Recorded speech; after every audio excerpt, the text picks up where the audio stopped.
Kokius aš ką tik paklausiau žodžius. Labai žymios teisininkės, kuri dirba su tikrai ne viena ir ne dviem. Ir milijonai bylų, kurios yra ant skyrybų ribos. Ir šis žmogus pasakė labai aiškiai. Ir aš pasirašau po kiekvienu jo žodžiu. Nes aš susiduriu taip pat kiekvieną dieną su tokiom moterim ir vyrais. Kurie skiriasi, kurie dalina turtus, kurie nenori ar bijo atsidėti dėl savo antros pusės, slepia pinigus, kad tik tai nesužinotų. Ir milijoną tokių moterų, kurios nenori pasirašyti vien dėl to, kad vyrai joms neleidžia, arba kad jos bus kvailesnės, jeigu tą padarys, nes vyras nėra už santaupas.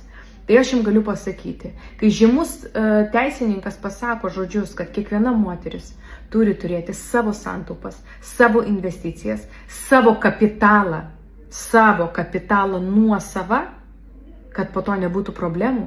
O problemos gali ateiti į jūsų laimingą šeimą bet kada, bet kurią minutę ir su bet kuo. Mes nei vienas nesam apsaugotos nuo sunkios ligos, nuo kritinės ligos, nuo avarijų, nuo nelaimių, nuo įvairiausių bankrotų, gaisro ir visokiausių tokių dalykų, kur tiesiog meilužės, išdavystės ir visi šlykščiausi dalykai, kurie realiai vyksta.